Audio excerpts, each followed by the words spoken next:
When we watch the news sometimes, we hear news about murders, rapes, robberies. Whether it be directly or indirectly, we are witnesses to those crimes.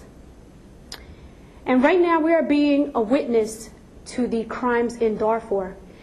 As I established in my last speech, we determined that a genocide is going on in Darfur. It was declared in 2004 by General Colin Powell that a genocide is occurring over there. Today in my speech, I will be talking briefly about the crisis of Darfur, its effects, and some solutions. The Associated Press states that in 2003, the crisis in Darfur began. And this is because a group of black Africans stood up to the black Arabs in Khartoum. And in response to that, the Janjaweed began killing off the tribes, burning the villages, raping the women, and killing off all the black Arabs in retaliation. The targeted victims have been mostly from the Fur, Sagagwa, and the Masalit ethnic groups. You're probably asking yourself, well, who are the Janjaweed? Well, Janjaweed in Arab means devils on horseback. And I think the name suits them well because of all the atrocities that they're committing over there. They identify themselves as Arab, and they come from several groups in Darfur. And the Janjaweed militias are recruited, armed, trained, and supported by the Sudanese army. I read an article from Times Online in regard to a former Janjaweed member who is now in London because he left the militia and is afraid for his life. So now he is going under the alias name of Daili. He was pressed by his elders to join the group of the Janjaweed, and he and others were trained by the Sudanese government. He states that he and others attacked about 30 villages, and they killed many women and children for 3 years. And in that 3 years, he couldn't even count how many people he had shot. He left because he didn't like the war, and he no longer wanted to be a part of it. Now that I have talked to you a little bit about the crisis of Darfur, I would like to talk to you about the effects of the war in Darfur. There have been hundreds of thousands of Darfurians that have died. The Associated Press reported 2.5 million displaced. 2.5 million displaced.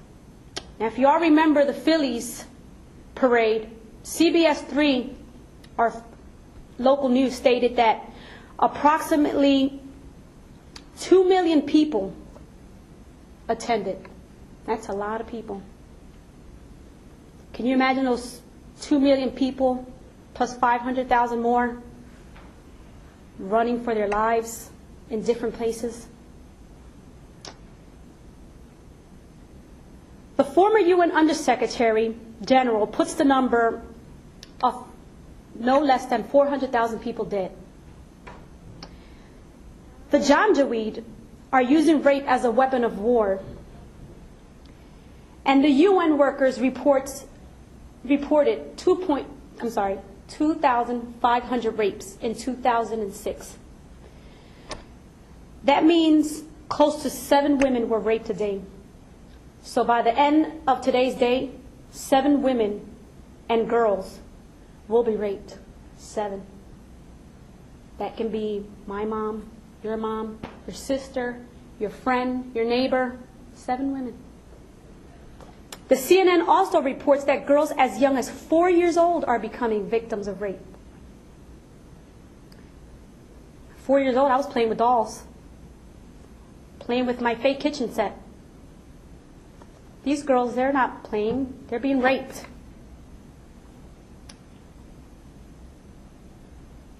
The New York Times also reports the form that these women are being raped.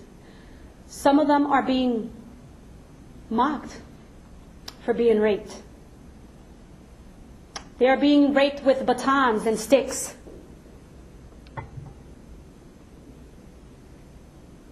Baton and sticks.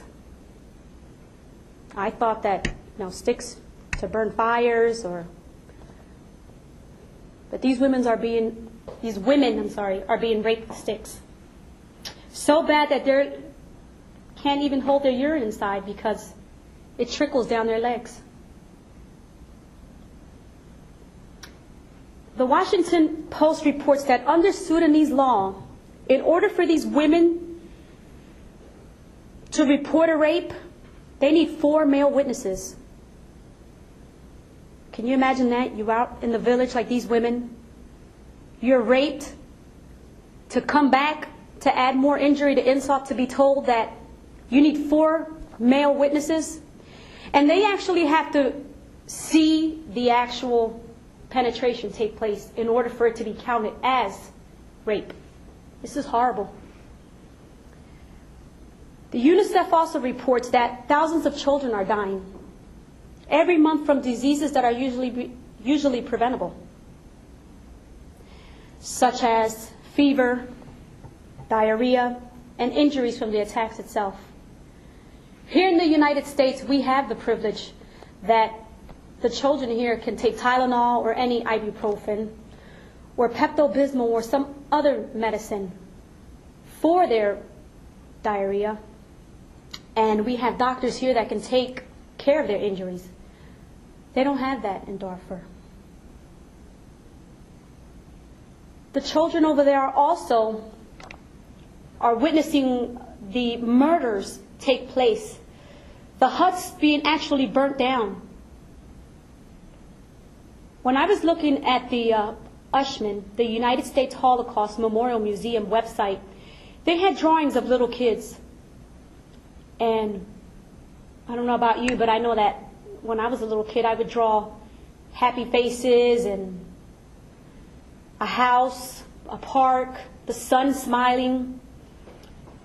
These little kids are drawing men on camelbacks with guns, people dead on the floor with blood. This is what the kids are witnessing over there.